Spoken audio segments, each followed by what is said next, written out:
Thank you very much. I'm now joined by the Mayor of Beaufort, Mr. Billy Keyserling. Billy, thanks for taking some time with us today. Absolutely, happy to be here. So what a week. What a week.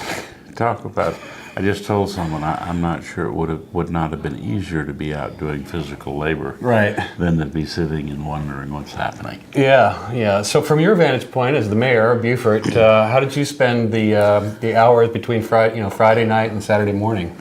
From about 2 o'clock on Friday until about 2 o'clock on Saturday, I was at the County Emergency Operations Center. Okay. I was there representing the city, and then the city manager, the police chief, the fire chief, the public works director had set up their own space over on top of the police department. Okay. All right. So now, things have the storm has passed, and it's recovery, it's re-entry.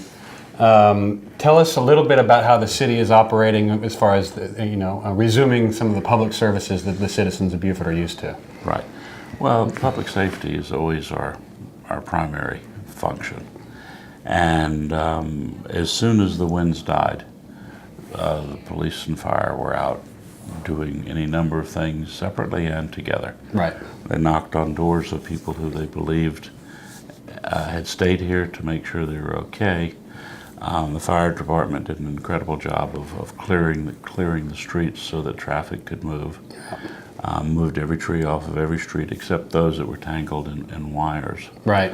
And but now we've kicked into the next phase where our building inspectors are going around and doing assessments on damaged properties. If it's a light repair, they basically give you a permit on site and say, go for it. Okay. If it's something that needs plans or study, they ask them to come in and have them reviewed. And then they've I think there are only 3, but the houses that are just not habitable. Okay. Beaufort was very fortunate, and I couldn't be more proud of the roughly 100 people who worked around the clock for 3 days to take care of their beautiful city. Absolutely. A lot more fortunate than others. Yeah. So we feel for them and reach out in any way we can help them. But aside from sort of moving forward, police are back on a regular schedule, no curfew. Firefighters are now back to first responding to medical accidents, et cetera. We're basically functioning. Our biggest concern remains those who don't have power. Right. But there's somewhere over 750 outside contractors in from to work Beaufort County. Yeah, that was incredible. And the grids I don't understand, but are very complicated because someone can have their lights back and the neighbor doesn't. Right. And so it gets people upset, which it would get me upset. Right. It took me 3 days to get it back, but I got it back. Mm-hmm. So it's holding the hands and trying to encourage. I personally have been working with the Low Country Food Bank and Love House Ministries, and they're going to be giving away prepared meals plus non-perishable items. I'm just responding to the people. What worries me, as well as I think we're on top of it, is who may be left out. Right. Who do we not know about? Who's struggling, who needs help? Right. And now we move in the next day or so into the complicated issue of FEMA relief. Right. Both to compensate the county and the cities for the expenses that were certainly not budgeted, but equally important is how does an individual, how does a family make contact? Since we are a national disaster area, people here are eligible, so how do they make contact? Routine business, picking up of debris is a huge issue. Sure. Under a memorandum of understanding between the county and all the municipalities, one contractor is coming in starting on Monday, and they will pick up all vegetative debris. Okay. Trees, limbs, leaves, and all you have to do is push it out to the curb. Curbside. Curbside. They can't go into your yards unless you were to contract them to do so. But they will make, I think, 3 runs of every household in the city. So if you got limbs, branches, push them out to the street.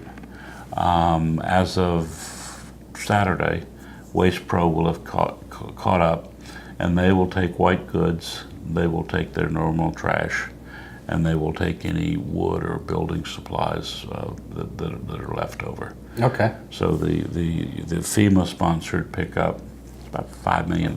Yeah. We'll start on Monday. They say they'll do up to 3 circles of the whole county, and Waste Pro will obviously have a lot bigger loads and maybe a little slower. So if they're late for their normal hour, give them time. Sure. Don't panic. But operationally, that's really it. Okay. We are so fortunate. To my knowledge, we don't have any contaminated water. To my knowledge, sewer systems are working. To my knowledge, most people are back in their homes except for the couple where they're not able to be. And fortunately, most of them, given the small number of people in the shelter in northern Beaufort County, are either in their homes or staying with friends or in other accommodations. Fabulous. Well, thank you very much for the update. For those viewers who are seeking more information, I'm assuming the City of Beaufort website is a great place to go. The county has a comprehensive website. The Okay. county has a unique problem. Yeah. Because they've got 5 different sets of circumstances. They've got the county, then they have each of the municipalities. And that's Right. where we ran into some of the glitches on reentry. Is Beaufort and Port Royal were ready, but Hilton Head couldn't be ready. Fripp and Harbor couldn't be ready. Parts of Ladies Island.